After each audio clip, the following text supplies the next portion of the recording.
দরবেশ সাহেব চিত হয়ে শুয়ে শুয়ে তেলাওয়াত করতেছেন আর বলছেন, আল্লাহ রব্বুল আলামিন, তোমার সৃষ্টি নৈপুণ্যতার ভিতরে কোনো ভুল ধরার ক্ষমতা তো কোনো মানুষের নাই। তবে একটা জিনিস আমার নজরে পড়লো, এই যে বিরাট বট গাছটা, পৃথিবীতে যত গাছ আছে যেমন গাছ তেমন ফল, তাল গাছটা যেমন ফলও তেমন, নারকেল গাছটা যেমন ফলটাও তেমন, কিন্তু এত বড় বিশাল বট গাছ ফল হতেছে ছোট্ট ছোট্ট ট্যাবলেটের মতো, গাছটা যেমন ফলটা তেমন হয় নাই। আল্লাহ এটা ভুল না? তুমি বলেছো যে দেখো কোনো ভুল টুল আছে নাকি, তো ভুল তো না, আমার চোখে এটা লাগলো, যেমন গাছ তেমন ফল হয় না। দরবেশ সাহেব চিত হয়ে শুয়ে শুয়ে তেলাওয়াত করছেন, মনের মধ্যে এই চিন্তা আসলো, গাছটা যেমন তেমন ফলটা হলো না। দরবেশ সাহেব বলেন, এই চিন্তা করতেছি, হঠাৎ করে একটা দমকা হাওয়া বয়ে গেল, ডালে ডালে বাড়ি লেগে গেল, একটা আদা পাকা বটের ফল অনেক উপর থেকে বৃন্তচ্যুত হয়ে চট করে এসে আমার নাকের উপরে ফট করে পড়লো। নাকের উপরে এমন ভাবে পড়ছে, নাকটা জ্বলে উঠছে। আমি সেজদায় পড়ে গেলাম। দরবেশ সাহেব বলেন, আমি সেজদায় পড়ে গেলাম, চোখের পানি ফেলে আল্লাহর দরবারে মাপ চাইলাম, বললাম, রব্বুল আলামিন, তোমার কোন জিনিসের ভিতরে কোনো খুঁত নাই, নিখুঁত জিনিস তুমি বানাইছো, কোনো ভুল নাই। আমি চিন্তা করেছিলাম নারকেল গাছ যেমন তার ফলও তেমন, তাল গাছ যেমন তার ফলও তেমন, বট গাছটা যেমন তেমন ফল। আমার আন্দাজ মতো, আমার চিন্তা মতো, যত বড় বট গাছ অত বড় ফলটা যদি হতো, বটের ফলটা যে পজিশন নিয়ে আমার নাকে পড়েছিল, গাছ যেমন ফল তেমন হলো, নাকও যেত, আমার মাথাও যেত। আল্লাহ রাব্বুল আলামিন বলেন, দেখো বান্দা, আমার সৃষ্টি নৈপুণ্যতার মধ্যে কোনো ভুল পাবে না। সুবহানাল্লাহ, কোনো ভুল নাই, বারবার তাকাও, কোনো ভুল পাবে না। আল্লাহ সুবহানাহু ওয়া তাআলা সুন্দর করে বানিয়েছেন, যা দেখবেন শুধু সুন্দর আর সুন্দর। সুবহানাল্লাহ বলেন, শুধুই সুন্দর। ফুলের সৌন্দর্য দেখেন, গাছের সৌন্দর্য দেখেন, জমিনের সৌন্দর্য দেখেন, পাখির সৌন্দর্য দেখেন। আল্লাহ পাক যা বানালেন সবগুলিকে আল্লাহ পাক সুন্দর করে করে সৃষ্টি করেছেন, সব গুছিয়ে গুছিয়ে সুন্দর করে করে বানিয়েছেন, অসুন্দর করে কিছু বানান নাই। ফুল দেখতে কত সুন্দর, ফুলের থেকে ফল হয়, সে ফল হওয়ার জন্য ফুলের পুংকেশর আর স্ত্রী কেশরের মিলন ঘটতে হয়। তো ফুল তো আর চলতে পারে না, এই মিলনটা কেমনে হবে? এই জন্য আল্লাহ পাকের রুচি দেখেন, আল্লাহ পাকের রহমত দেখেন, আল্লাহর কুদরত চিন্তা করুন। সুবহানাল্লাহি বিহামদিহি। ফুল সুন্দর জিনিস, ফুলের চাইতে আর কিছু সুন্দর আছে নাকি? এত সুন্দর ফুল, এই পুংকেশর এবং স্ত্রী কেশরের বিনিময়টা কে করবে? এইটা করার জন্য আল্লাহ পাক এই দায়িত্ব তেলা পোকাকে দেন নাই, দিছেন নাকি? আরশোলাকে দিছেন, সার পোকাকে দিছেন, উই পোকাকে দিছেন, তাতে ফুলের ইজ্জত নষ্ট হবে। ফুল যেমন সুন্দর, আল্লাহর রুচি, আল্লাহ রাব্বুল আলামিনের সৌন্দর্য বোধ কত বিরাট, কত মহান আল্লাহ পাক। ফুল যেমন সুন্দর, ওই সুন্দর ফুলের উপরে তেলা পোকা পড়লে ফুলের সৌন্দর্য নষ্ট হবে। এই জন্য আল্লাহ পাক ফুল যেমন সুন্দর, ওই পুংকেশর আর স্ত্রী কেশরের মিলন ঘটাবার জন্য রব্বুল আলামিন সুন্দর প্রজাপতির ব্যবস্থা করেছেন। ফুল যেমন সুন্দর, প্রজাপতিও সুন্দর। প্রজাপতির ডানায় কোন শিল্পী কোন তুলি দিয়ে এত রং লাগালো! সুবহানাল্লাহ, সুবহানাল্লাহ, কি সুন্দর প্রজাপতি আল্লাহ তৈরি করলেন। আল্লাহ পাক বলছেন, এমনি সুন্দর করে বানালাম, মানুষ বানাইছি, সে মানুষের সৌন্দর্য দেখো। দুইটা চোখ দিলাম দেখার জন্য। চোখ কি জন্য? এখন এই চোখ দুইটা যদি কুমিরের মতো আল্লাহ গোল বানাই দিতেন, চোখ গোল এরকম কুমিরের মতো, দেখতে বিশ্রী হতো। চোখ দুটোকে আল্লাহ টানা টানা করেছে, চোখের উপরে ভুরু লাগিয়েছে, তাতে আবার পশম দিয়েছে, চোখে পিসি দিয়েছে, চোখের ভিতরে মণিটা কালো করেছে, তার চতুর্দিকে সাদা অংশকে নীলাভ করেছেন যাতে কালোটা আরো ফুটে ওঠে। সুবহানাল্লাহ বিহামদি। কত সৌন্দর্য আল্লাহ রাব্বুল আলামিন মানুষকে দিয়েছেন। আল্লাহর রহমতের ওয়াজ সারা বছর করলেও তো ফুরাবে না, এত রহমত, এত দয়া আল্লাহ সুবহানাহু ওয়া তাআলা। মানুষ আল্লাহ কি সুন্দর করে বানালেন। একবার একজন দরবেশ সাহেব রাস্তা দিয়ে যাচ্ছেন, প্রতিমধ্যে তিনি দেখতে পেলেন নদী থেকে এক কলসি পানি নিয়ে এক যুবতী সুন্দরী মেয়ে রাস্তা বেয়ে যেতেছে। দরবেশ সাহেব দাঁড়ায় গেলেন আর ওই যুবতীর দিকে এক নজরে তাকায় আছেন, চোখে পলক দেয় না। এরপরে যুবতী থমকে দাঁড়ায় গেল। আধা বুড়া মানুষ, দাড়ি অর্ধেক পাইকে গেছে, দেখতে দেখায় খুব বুজুর্গ মানুষ, কিন্তু রাস্তায় আমার একা পাইয়া এমনি করে তাকিয়ে আছে আর চোখ দিয়েও তো পানি পড়ে। ব্যাপারটা কি? দরবেশ কাঁদে কেন? প্রতিমধ্যে আমাকে একা পেয়ে দরবেশ কাঁদে কেন, তাকিয়ে আছে কেন? মহিলার চিন্তা জাগলো। শেখ সাদী রহমতুল্লাহ আলাইহি ঘটনা লিখেছেন, বাংলা কবিতার অনুবাদ করেছেন। একদা সুখদায়ক প্রমোদা বদন, দর্শন করি মম ঝরিল নয়ন, হেসে কহে সে রূপসী সবিস্ময় মন, কহ দেখি মহাশয়, কহ কি কারণ? বিষয়ে বিরাগী তুমি ভুবনে প্রচার, কি হেতু জন্মিল তব মানস বিকার। যুবতী মেয়েটি বলছে, ওগো দরবেশ সাহেব, হুজুর সাহেব, আমি একটা যুবতী মেয়ে লোক, রাস্তায় আমাকে একা পেয়ে আপনি আমার দিকে তাকায় আছেন আর কাঁদতেছেন। এই বৃদ্ধ বয়সে ভীমরতি হলে কেন? আমাকে দেখে কাঁদেন কেন? আর এক নজরে কেন তাকায়ছেন? কারণটা কি? কি কুমতলব আছে? দরবেশ সাহেব বলছেন, হেসে কহিলাম বালে করহ শ্রবণ, নেত্র ঝরে তবু হেতু ভেব না এমন। হে রূপসী মেয়ে, তোমার জন্য আমি কান্দি, একথা একবারও চিন্তা করো না। যে শিল্পী রচিল এই সুধাংশু বদন, তাহার তরে ঝরে নেত্র নয়নে জীবন। তোমার প্রেম পাওয়ার জন্য তোমাকে দেখে লোবাতুর এবং কামুক হয়ে তোমার দিকে তাকায় কান্দি, একবারও ভেবো না। আল্লাহর কসম, আমি কাঁদতেছি তোমার এত সুন্দর স্বাস্থ্য আর চেহারা যে আল্লাহ রাব্বুল আলামিন বানায় দিলেন, না জানি সেই আল্লাহ কত সুন্দর। যার সৃষ্টি এত সুন্দর সেই আল্লাহ রাব্বুল আলামিন না জানি কত সুন্দর। আল্লাহ পাক সেই সুন্দর আল্লাহ রাব্বুল আলামিনকে দেখার তৌফিক যেন আমরা পাই। জোরে বলেন আমিন, আর জোরে বলেন আমিন। আল্লাহ পাক বলছেন, আমি সুন্দর করে সব তৈরি করে দিয়েছি। বুঝবে তারা যারা চিন্তাশীল, যারা গবেষণা করে। ইন্না ফি খালকিস সামাওয়াতি ওয়াল আরদি ওয়া ইখতিলাফিল লাইলি ওয়ান নাহার লাআয়াতিন লিউলিল আলবাব। নিশ্চয়ই যারা নাকি জ্ঞানবান, তারা রাত এবং দিনের পরিবর্তন, আকাশ এবং জমিনের সৃষ্টি ইত্যাদির ব্যাপারে, এই সৃষ্টি নৈপুণ্যতার ব্যাপারে তারা চিন্তা করে, গবেষণা করে। এবং দিনের পার্থক্য মানুষের জীবনকে জীবন পদ্ধতিকে দুই ভাগে বিভক্ত করেছে, রাত এবং দিন। দেখেন আল্লাহর রহমত এবং কুদরত সব জায়গায়। রাত এবং দিন মানুষের জীবন চলার পথকে, জীবন পদ্ধতিকে কয় ভাগে ভাগ করেছে? দুই ভাগ। আল্লাহ পাক বলেন, ওয়াজআলনাল লাইলা লিবাসান ওয়াজআলনান নাহারা মাআশা। আমি রাতকে করেছি শান্তির বাহন, রাতকে করেছি আচ্ছাদন, শান্তির বাহন, আর দিনকে করেছি রোজগার করার জন্য। দিনের বেলায় রোজগার করবে, কামাই রুজি করবে, কল কারখানায় যাবে, খেতে খামারে যাবে, অফিস আদালতে যাবে, কাজ কাম করবে। এ কাজ করে করে শরীরের ভিতরে ক্লান্তি আসে, অবসাদ এসে যায়। আল্লাহ রাব্বুল আলামিন বলেন, আমি আবার রাত বানালাম। ওই রাতের বেলায় মানুষ যখন ঘুমায় যায়, এই ঘুম তার সমস্ত অবসাদ আর ক্লান্তি দূর করে দিয়ে সকাল বেলায় আবার তাজা মানুষ করে সমস্ত একেবারে পরিপূর্ণ কর্মক্ষম একজন মানুষে তাকে পরিণত করে দেয়।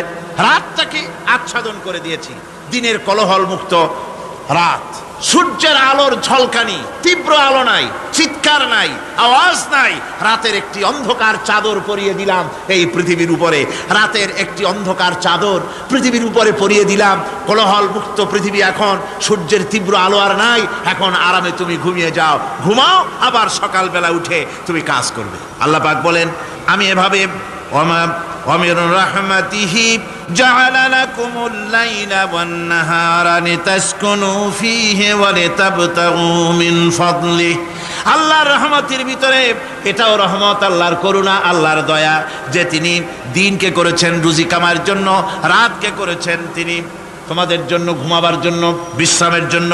এই ব্যবস্থা আল্লাহ রাব্বুল আলামিন করেছেন, যিনি তোমাদেরকে দুপুর বেলায়, বিকেল বেলায়ও তোমাদেরকে অবসাদ গ্রহণের জন্য, আরামের জন্য দুপুর এবং বিকাল, সকাল ইত্যাদি তৈরি করেছেন।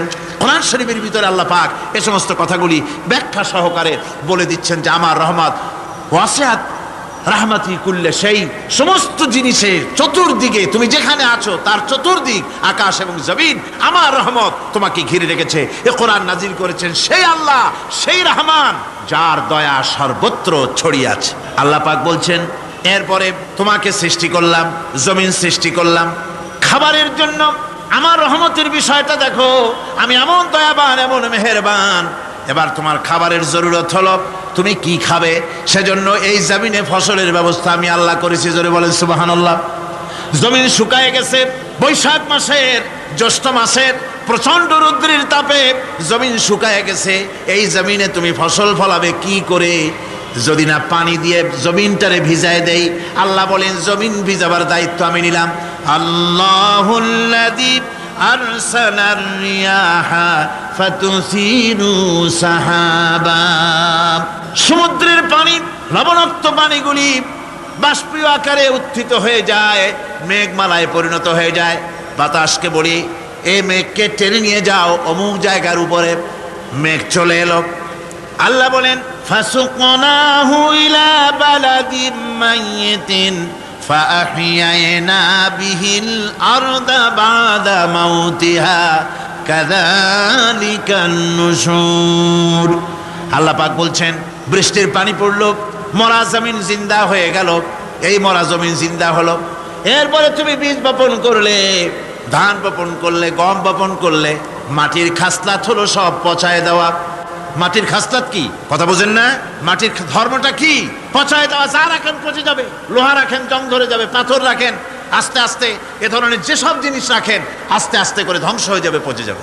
ওই মাটির ভিতরে ধান এবং গম, আপনার ফসল, আপনার খাদ্য, আপনার রিজেককে আমানত করে দিলেন। আল্লাহ পাক ওটাকে হেফাজত করলেন। এরপরে ওর ভিতর থেকে পাতা অঙ্কুরিত হয়ে বেরিয়ে এলো। এখন কেউ যদি বলে আল্লাহ যদি পানি না দেন, আল্লাহ যদি বৃষ্টিটা না দেন, তাহলে আমার অসুবিধাটা কি? আল্লাহ বলেন, দেখো বৃষ্টিটা তো আমি দিলাম। বৃষ্টিটা কে দিলেন? আল্লাহ পাক বলেন আফারাআইতুমুল মাআল্লাযী তাশরাবুন আনতুম আনজালতুমুহু মিনাল মুজনি আম নাহনুল মুনজিলুন। তোমরা যে পানি পান করো, আকাশ থেকে এই পানিটা কে বর্ষণ করে? তুমি করো না আমি করি? কে করে জোরে কন? আল্লাহ পাক বলছেন আমি পানি বর্ষণ করি। সেই পানিটা, এই যে বঙ্গোপসাগরের পানি, আপনাদের কর্ণফুলীর পানি, মিষ্টি না নোনা? কি পানি জোরে কন? এই নোনা পানি আকাশে উঠলো। আল্লাহ পাক বলেন ইচ্ছে যদি করতাম লাউ নাশাউ জাআলনাহু জাজান ফালাউলা তাশকুরুন। পানি উঠালাম, নোনা পানি, ইচ্ছে করলে লবণাক্ত অবস্থায় অবতীর্ণ করে দিতে পারতাম, জমিনের ফসল সব নষ্ট হয়ে যেত। কিন্তু আমি নোনা পানি উঠায়া ওই পানিগুলিকে মিষ্টি করে আমি নাজিল করে, জোরে কান সুবহানাল্লাহ, মিষ্টি পানি অবতীর্ণ করে দিলাম। এখন মানুষ বলে আল্লাহ পানি না দিলে কি হইতো? আমাদের খাল আছে, বিল আছে, সাগর আছে, নদী আছে, পুকুর আছে, হাওড় আছে, টিউবওয়েল আছে, ডিপ টিউবওয়েল আছে। আল্লাহ বৃষ্টি না দিলে তো কি হয়ে গেল আমাদের? আল্লাহ পাক জবাব দিয়েছেন কুল আরাআইতুম ইন আসবাহা মাউকুম গাওরান ফামান ইয়াতিকুম বিমাইন মাইন। বলো দেখি, সবে শুকাইয়া যদি যায় এই জমিনের পানি, তাহলে হেথায় তটডির ধারা কে দিবে সবারে আনি? টিউবওয়েলের পানি, পাতালের পানি, দরিয়ার পানি, সাগরের পানি, হাওড়ের পানি, বিলের পানি, সব যদি আমি আল্লাহ শুকায় দেই, আমি আল্লাহ ছাড়া এমন কোন শক্তি আছে যে মরা গাঙ্গে নতুন করে পানির জোয়ার এনে দিতে পারে? আছে কেউ? কেউ নাই। আল্লাহ পাক বলেন দেখো আমার রহমত, এভাবে করে আমি পানি দিলাম, বৃষ্টি দিলাম, এবার গাছ উঠলো। বীজ বপন করছিলাম, গাছ উঠলো।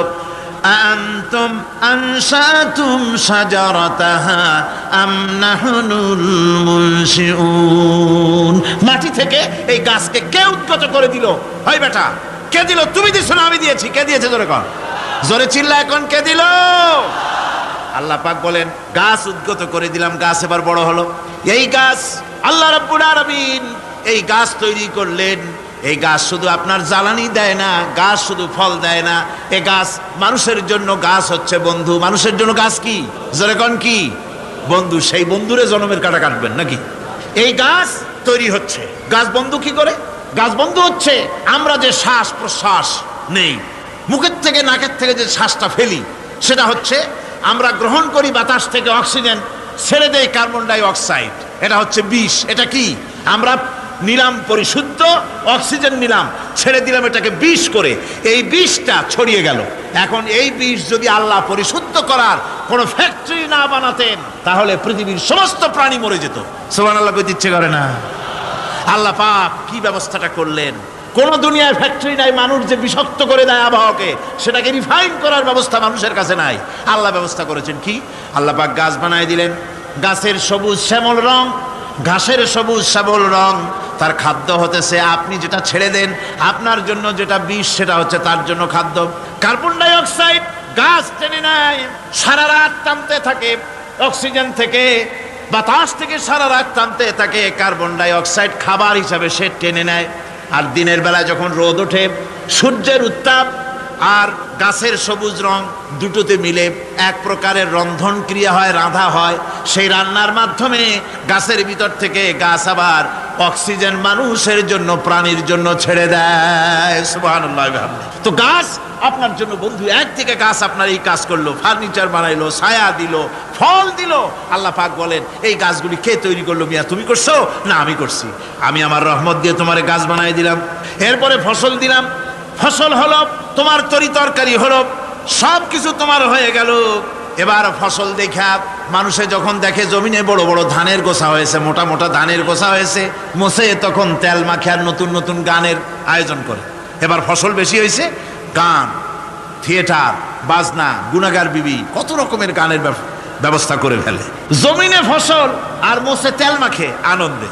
আল্লাহ রাব্বুল আলামিন বলেন লাউ নাশাউ লাজআলনাহু হুতামান ফাযান্তুম তাফাক্কাহুন। আমি যদি ইচ্ছে করি তোমার জমিনের সমস্ত ফসলটাকে আমি সম্পূর্ণ কুটায় পরিণত করে দিতে পারি, তুষে পরিণত করে দিতে পারি। পারেন না? ধানের ভিতরে আল্লাহ যদি চাউল না দেন তাহলে সব তুষ হয়ে যাবে না? তখন কি করবেন আপনারা? কি করবেন? বাংলাদেশ তখন হরতালের দেশ।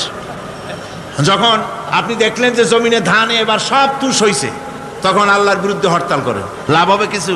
লাভ হবে? আল্লাহর বিরুদ্ধে আপনারা অনশন ধর্মঘট করেন, লাভ হবে কিছু? কোনো লাভ হবে না। আল্লাহ রাব্বুল আলামিন বলেন কোনো লাভ হবে না, বরং তোমরা তখন বলবে ইন্না লামুগরামুন বাল নাহনু মাহরুমুন। কপালে তখন আঘাত করবে, করাঘাত করতে থাকবে আর বলবে যে আরে কপাল পোড়া হয়ে গেলাম, হতভাগ্য হয়ে গেলাম, বঞ্চিত হয়ে গেলাম, আল্লাহর রহমত থেকে সর্বনাশ হয়ে গেল। তখন কপালে আঘাত করা ছাড়া আর কিছুই করতে পারবে না। আল্লাহর বিরুদ্ধে মিছিল চলে না, সমাবেশ চলে না, বিক্ষোভ চলে না, হরতাল চলে না। মহান আল্লাহ রাব্বুল আলামিন বলছে দেখো এইভাবে করে তোমার ফসলের ব্যবস্থা আমি আল্লাহ করেছি। আমি রহমান, আমি আল্লাহ পাক কি এমন রহমান। আজ জমিনে ফসল বৃদ্ধির জন্য ইউরিয়া, সুপার সালফেট, সালফার সারের ব্যবস্থা হয়েছে, নানান জাতের সারের ব্যবস্থা হয়েছে। যখন এই সার মানুষ তৈরি করতে শেখে নাই, আবহমান কাল থেকে এই জমিনের জন্য সারের ব্যবস্থা কে করেছেন? জোরে কোন? আল্লাহ পাক বলেন আমিন আয়াতিহি আইয়ুরিকুমুল বারকা খাউফাও ওয়া তামাম। আমার অসংখ্য নিদর্শনাবলীর মধ্যে এটাও একটি নিদর্শন যে আকাশে বিদ্যুৎ চমকে মেঘের গর্জন হয়। এই যে বিদ্যুৎ চমকে গর্জন হয়, এর মধ্যে রয়েছে মানুষের জন্য ভীতি এবং আশা। তারা ভয় পায় আর এর মধ্যে আশাও রয়েছে। আশাটা কি? আশা হচ্ছে এই যে বিদ্যুৎ যে বছর যত বেশি চমকায় মেঘে, সে বছর জমিনে ফসল তত বেশি বাড়ে। কৃষিবিদরা বলেছেন বিদ্যুৎ যত বেশি চমকায় জমিনের ফসল তত বেশি বাড়ে। সুবহানাল্লাহ বিহামদিহি। এর একটা সিস্টেম আছে, সেই সিস্টেম অনুযায়ী আল্লাহ জমিনে ফসল বাড়ায় দিলেন। আল্লাহ ফসল দিলেন। এবার আপনার আল্লাহ পাক বলছেন দেখো ফসল দিলাম, ধান হলো, চাউল হলো, মাছ হলো, গোশ হলো, সব হয়ে গেছে, এখন তুমি খাবে। রান্না বান্না হয়ে গেল, রহমত আমার দেখো, আমার রহমতটা দেখো। এ কোরআন শিখাইছেন সেই আল্লাহ রাব্বুল আলামিন যার নাম রহমান। জোরে বলেন তার নাম কি? রহমান। চাউল হয়ে গেছে, চাউল তো শুধু ভর্তা বানায় খাওয়া যাবে না। ভাত হয়েছে, আটা দিয়া রুটি তৈরি হয়েছে, কি দিয়া খাবেন? আল্লাহ রাব্বুল আলামিন আপনার পুকুরের ভিতরে মাছ দিয়া দিলেন, জন্তু জানোয়ার দিলেন, চার পায়া জানোয়ারের গোশত হালাল করে দিলেন, পাখির মাংস আল্লাহ রাব্বুল আলামিন হালাল করে দিলেন। এখন মাছ হলো, গোশ হলো। মাছ আর গোশ সিদ্ধ করে খাওয়া যাবে? জোরে বলেন যাবে?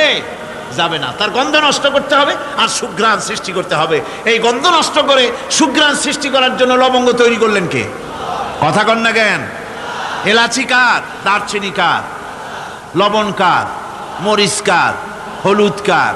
পেঁয়াজ কার? সুবহানাল্লাহ বিহামদিহি। এত নিয়ামত আল্লাহ রাব্বুল আলামিন বলেন ওয়াইন তাউদ্দু নি'মাতাল্লাহি লা তুহসুহা। আমার নিয়ামত গণনা করে করে আমার নিয়ামত গুণে শেষ করতে পারবে না, এত নিয়ামত আমি দান করেছি।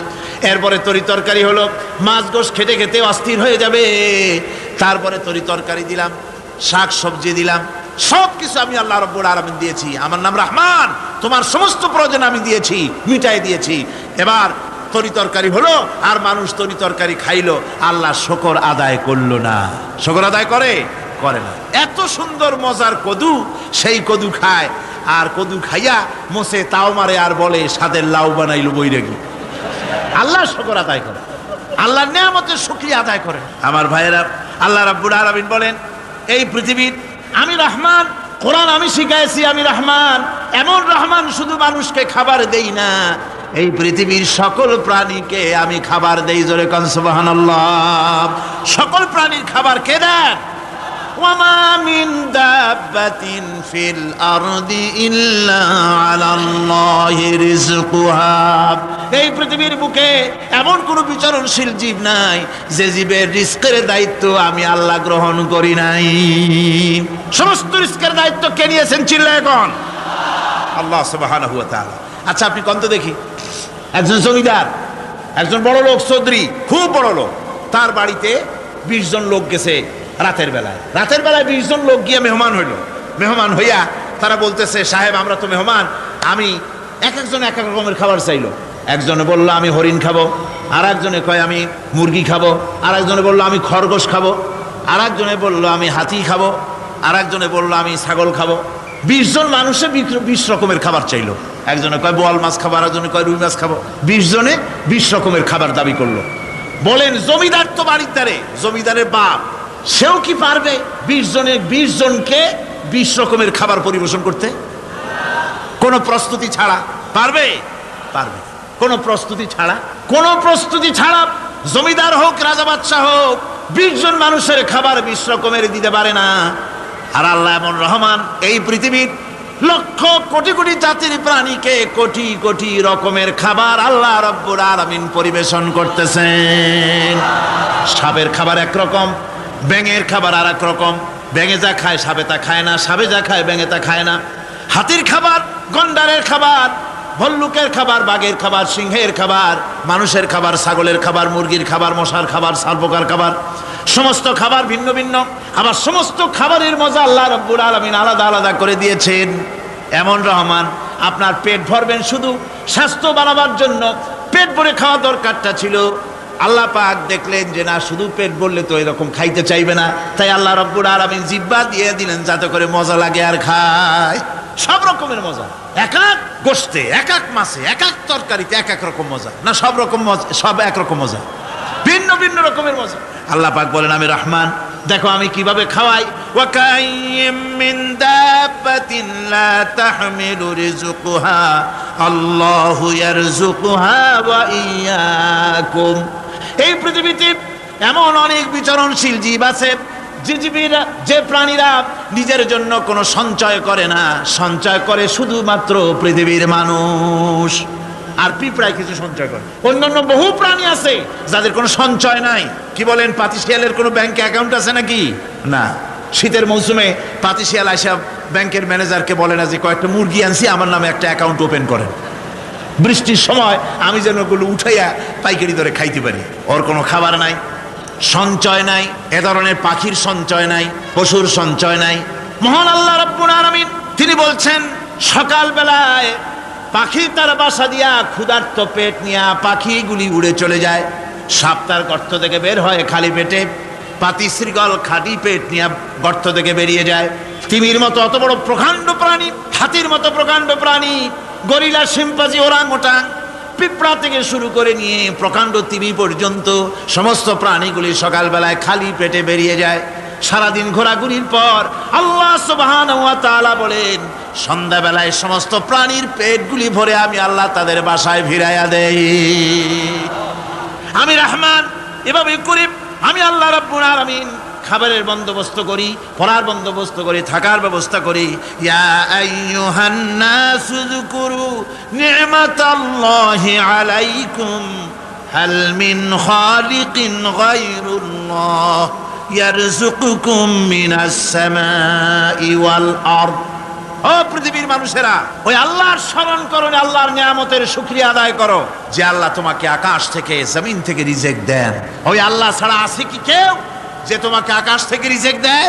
জমিন থেকে রিজিক দেয়, লা ইলাহা ইল্লা হুয়া ফান্না তুফাকুন। ওই আল্লাহ ছাড়া কোনো ইলাহা নাই, কেন তোমরা বিভ্রান্ত হও? সেই আল্লাহর দিকে ফিরে আসো। আল্লাহ বলছেন, এভাবে আমি সমস্ত পৃথিবীর মানুষের রুজি রুটির বন্দোবস্ত করি, সমস্ত প্রাণীর রুজি রুটির ব্যবস্থা করি, আমি সেই রহমান। সুবহানাল্লাহ বিহামদিহি। ওয়া ইলাহুকুম ইলাহু ওয়াহিদ লা ইলাহা ইল্লা হুয়ার রহমানুর রহিম। এই হচ্ছেন তোমাদের আল্লাহ। সুবহানাল্লাহ। আল্লাহ বলছেন, ওয়া ইলাহুকুম ইলাহু ওয়াহিদ, তিনি হচ্ছেন এক আল্লাহ, এক ইলাহ, যিনি ছাড়া কোনো ইলাহা নাই। তিনি হচ্ছেন রহমান। তিনি কি? রহমান। তিনি হচ্ছেন রহিম। তিনি তোমাদের সব কিছুর ব্যবস্থা করে দিয়ে থাকেন, কোনো জিনিস তোমাদেরকে বঞ্চিত করেন না। এই রহমান এমন রহমান যিনি তোমাদের সমস্ত নিয়ামত পূর্ণ করেন। আর রহমান এমন রহমান যে শুধু আপন আপন লোক দেখে তালাশ করে করে দেয় না, সকলকে দেয়। যারা নামাজ পড়ে তাদের দালান কোটা বেশি হয়, যারা তাহাজ্জুদ পড়ে তাদের ব্যাংকে টাকার অভাব নাই, যারা হজ করে যাকাত দেয় তারা টাকার জ্বালায়, পয়সা কড়ির জ্বালায় অস্থির। এরকম নাকি? না, বরং নামাজ রোজা হজ যাকাত যারা করে বেশি খাঁটি মুসলমান, তাদের অভাব অভিযোগ আরো বেশি। যাদের কাছে নামাজ নাই, রোজা নাই, আল্লাহ পরকালের চিন্তা নাই, তাদের টাকা পয়সা, সোনা দানা, জায়গা জমিন, সৌন্দর্য, সুখ আর আরো অনেক বেশি। বরং এদের কম। আপন লোকের চাইতে শত্রুকে বরং আল্লাহ পাক বেশি দেন। আপন লোক মানে যারা দিনদার, ইমানদার, পরহেজগার, নামাজি, এরা বরং কম পায়, ওরা বরং বেশি পায়। এমন কেউ নাই পৃথিবীতে শত্রুকে ডেকে বলবে আয় তোরেও দেই, কেউ নাই, একমাত্র আল্লাহ রব্বুল আলামিন যিনি সকলকে দেন। এই পৃথিবীর কোনো মূল্য আল্লাহ রব্বুল আলামিনের কাছে নাই, একটা মশার দানার তুল্য মূল্য নাই। সেজন্য আল্লাহ পাক সকলকে নিয়ামত দেন, সকলকে ব্যবস্থা করেন। তাই এই কোরআন শরীফ আল্লাহ পাক তার মানুষের প্রতি এত দয়া মানুষের প্রতি, যে আল্লাহ পাকের দয়াটা কার? জোরে চিল্লা এখন, দয়াটা কার? এত দয়া যে আল্লাহ পাকের মানুষের প্রতি রাস্তা চলার জন্য রাস্তা তৈরি করে দিলেন। পাহাড়ের ভিতরে মানুষ যেন হারায় না যায়, পাহাড়ের ভিতরে গিরিপথ বানালেন যিনি, মরুভূমির ভিতরে হারায় না যায় নিশানা বানালেন যিনি, সমুদ্রের ভিতরে রাতের আধারে যেন গভীর সমুদ্রে হারায় না যায়, সেজন্য মহাশূন্যের ভিতরে তারকা প্রদীপ জ্বালায়া পথের নির্দেশনা দিয়ে দিলেন যিনি, এত ব্যবস্থাপনা যিনি করলেন, সে আল্লাহ রাব্বুল আলামিন মানুষের জন্য এই পৃথিবীতে ব্যক্তি, পরিবার, সমাজ ও রাষ্ট্রে, আন্তর্জাতিক জীবনে, স্বরাষ্ট্রনীতি, পররাষ্ট্রনীতি, শিক্ষানীতি, যুদ্ধনীতি, বন্দিনীতি, তার জীবনের সমস্ত নীতিমালার ব্যাপারে আল্লাহ রাব্বুল আলামিন বুঝি কোনো দিক দর্শন দেন নাই। দিয়েছেন কিনা? সুতরাং রহমানের দাবি হচ্ছে, আল্লাহর রহমানিয়াতের দাবি হচ্ছে বান্দার জন্য কোরআন শিক্ষা দেওয়া।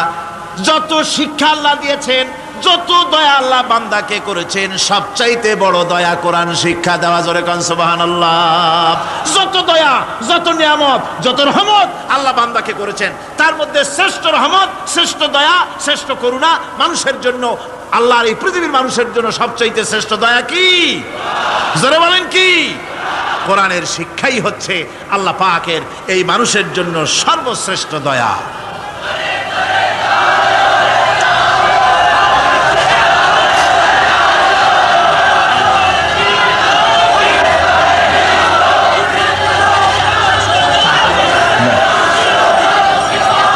আমার ভাইয়েরা, কোরআনে কারীম কত বড় নিয়ামত। আর রহমানু আল্লামাল কোরআন। এতক্ষণ যেই রহমানের দয়ার কথা বললাম, সেই রহমান কোরআন শিখাইছেন। সুবহানাল্লাহ। কি শিখাইছেন? কোরআন। সেই কোরআন তিনি কি শিখালেন? কোরআনের শিক্ষা কি? কোরআন আমাদের কি দিল? আল্লাহ কি শিখালেন? সেই ব্যাপারে কথা হবে আগামীকাল ইনশাআল্লাহ। সবাই বলেন ইনশাআল্লাহ। দাঁড়ানো ভাইরা বসেন, দাঁড়ানো ভাইরা সবাই বসেন, মোনাজাতে অংশগ্রহণ করেন। মোনাজাত করা জরুরি, কেউ দাঁড়িয়ে থাকবেন না, সবাই বসেন, মোনাজাতে অংশগ্রহণ করুন, মোনাজাত করুন। দাঁড়ানো ভাইরা বসুন, কেউ দাঁড়িয়ে থাকবেন না। আমি আজকে আর লম্বা কথা বলবো না, যেহেতু আমি পরিশ্রান্ত হয়ে এসেছি। আগামীকাল ইনশাআল্লাহ এর থেকেও আগে শুরু করবো। আজকে যেমন দেরিতে শুরু হয়েছে, এরকম আগামীকাল দেরিতে শুরু হবে না ইনশাআল্লাহ। আরো আগে শুরু করব, যাতে করে আমি আপনাদের সামনে কথাগুলি সুন্দর করে বুঝাতে পারি। সবাই বলেন আমিন। কোরআন আমাদের কি দিল, কত বড় রহমত এই কোরআন, যে আল্লাহ এত বড় দয়া, সে আল্লাহ আমাদের কি শিখালেন, সেই কথাই আগামীকাল আলোচনা হবে ইনশাআল্লাহ। আজানে এই কি বলে, মুনাজাতের পরে আজান হবে, আজানের পরে বা জামাতে এশার নামাজ হবে, এশার নামাজ বা জামাতের সাথে আদায় করে যাবেন। মুনাজাতের কথা শুনে টুপি মাথায় দেওয়া লোক উঠে হাঁটতে পারে, এটা তো বিশ্বাস করার অযোগ্য। কেমন কথা, টুপি মাথায় জামা গায়ে দেওয়া? টুপি ছাড়া কেউ হলে মনে করতাম যে অন্য কেউ বুঝি, কিন্তু মুসলমান মুনাজাতের নাম শুনে হাঁটে, এটা দারুণ একটা বেকায়দার কথা এবং এটা একটা বেয়াদবি কাজ। মুনাজাত লাগে না, দোয়া লাগে না, এমন কোন মানুষ আছে নাকি? কোন? সকলের জন্য দোয়া প্রয়োজন। আমরা দোয়া করবো আল্লাহর দরবারে, এশার নামাজ বা জামাত আদায় করে যাবেন। আল্লাহুম্মা আমিন। রব্বানা যালামনা أنفسنا وإن لم تغفر لنا وترحمنا لنكونن من الخاسرين ربنا لا تزغ قلوبنا بعد إذ هديتنا وهب لنا من لدنك رحمة إنك أنت الوهاب أي الله تعالى হাজার হাজার মুসলমান নরনারী দীর্ঘক্ষণ ধরে তোমার দ্বীনের কথা আমরা শুনেছি, আলোচনা করেছি। মেহেরবানি করে দুরূদ ও সালামটুকুন, আলোচনার সওয়াবটুকুন জনাবে মুহাম্মদ রাসূলুল্লাহ সাল্লাল্লাহু আলাইহি ওয়াসাল্লামের রূহ মুবারকে পৌঁছায় দাও রব্বুল আলামিন। আমরা যত লোক এখানে বসেছি, এর মধ্য থেকে যাদের মা বাপ দুনিয়া থেকে বিদায় হয়ে গেছে, আল্লাহ দয়া করে মেহেরবানি করে কবরগুলিকে জান্নাতের টুকরায় পরিণত করে দাও রব্বুল আলামিন। কোরআনে কারীমের মাহফিলে এসেছি, সারা জীবন যত গুনাহ করেছে, কোরআনে কারীমের বরকতে আমাদের জিন্দেগির সমস্ত গুনাহ খাতাকে মাফ করে দাও আল্লাহ। আয় আল্লাহ তাআলা, ইসলামী সমাজ কল্যাণ পরিষদ প্রতি বছর এই মাহফিলের আয়োজন করে থাকেন, তোমার কোরআনের খেদমত করে থাকেন। এবছরে আয়োজন করতে যথেষ্ট বেগ পেতে হয়েছে তাদেরকে, আল্লাহ তুমি তাদের প্রয়োজনকে গায়েবী মদদ দিয়ে পুরা করে দাও রব্বুল আলামিন। এই খেদমতের পুরোধা যিনি, এ কোরআনে কারীমের তাফসীরের মাহফিলের সাথে যিনি অঙ্গাঙ্গিভাবে জড়িত, মাওলানা শামসুদ্দিন সাহেব, আয় আল্লাহ তাআলা, ডাক্তাররা বলেছে তার দৃষ্টিশক্তি ফিরে পাওয়া অসম্ভব, কিন্তু আমরা তোমার কাছে কোনো জিনিস অসম্ভব মনে করি না রব্বুল আলামিন। তোমার কাছে অসম্ভব বলে কোনো জিনিস তোমার কাছে নাই। তুমি দয়া করে মেহেরবানি করে তার চোখ দুটির দৃষ্টিশক্তি ফিরাইয়া দাও রব্বুল আলামিন। এ মাহফিলকে তোমার দরবারে মঞ্জুর করে নাও। এ মাহফিলে যারা আসেন, যারা কথা বলেন, সকলকে যোগ্যতা দাও যাতে করে তোমার বান্দাদেরকে সঠিক কথা পৌঁছাতে পারেন। আমাদের দ্বীন ও ঈমান আকীদাকে আল্লাহ তুমি সহি করে দাও, তোমার রাস্তায় চলার তৌফিক দাও।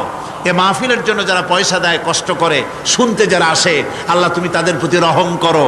এই মাহফিলে বাংলাদেশের বিভিন্ন জেলা থেকে লোক আসে, বিভিন্ন জায়গা থেকে লোক আসে, বাড়িঘর ফেলে আসে। আল্লাহ প্রত্যেকের বাড়িঘর, বিবি বাল বাচ্চা তুমি হেফাজতে রেখো, সকলকে তুমি হেফাজতে রেখো রব্বুল আলামিন। অনেকে দোয়া চেয়েছেন, অনেকের অসুখ। এক মহিলা লিখেছেন প্রতি বছর তিনি আসেন, এবার আসতে পারেন নাই, তিনি খুব দুঃখ করে লিখেছেন, আল্লাহ তুমি তাকে সুস্থ করো, ভালো করে দাও, যাতে অন্তত এই মাহফিলে একটাবারের জন্য তিনি আসতে পারেন, এর সুযোগ করে দাও। যত লোক অসুস্থ আছে, যত জায়গায় অসুস্থ আছে, অপারেশন হচ্ছে অথবা রোগ আছে, আল্লাহ তুমি সকলের রোগ ব্যাধি দূর করে দাও আল্লাহ। আমি আপনাদের কাছে দোয়া চাই যেন বাকি 4 দিন যোগ্যতার সাথে আল্লাহ পাকের কালাম থেকে বলার জন্য যে ধরনের যোগ্যতা দরকার, কণ্ঠস্বর দরকার, স্বাস্থ্য দরকার, মন মানসিকতা দরকার, ইলম দরকার, আল্লাহ যেন দয়া করে তার এই গুনাহগার, এই ছোট্ট নগণ্য বান্দাকে যেন আল্লাহ দয়া করে দান করে দেন রব্বুল আলামিন। যত মানুষ এই মাহফিলে আসছে, আল্লাহ সকলকে, আমাদের সকলকে তুমি আহলে কোরআন বানায়া দাও। তুমি দয়া করে রহমান নামের ওসিলায় যে কিতাব আমাদেরকে দিলা আল্লাহ, এই কিতাবের যথাযোগ্য সম্মান মর্যাদা দেওয়ার তৌফিক আমাদের দাও, আমল করার তৌফিক দাও। এই কোরআনের সুপারিশ কিয়ামতের দিন আমাদের জন্য নসিব করে দাও। ربنا تقبل منا إنك أنت السميع العليم وتب علينا إنك أنت التواب الرحيم سبحان ربك رب العزة عما يصفون وسلام على المرسلين الحمد لله رب العالمين واجعل آخر كلمة عند الموت لا إله إلا الله محمد رسول الله السلام عليكم ورحمة الله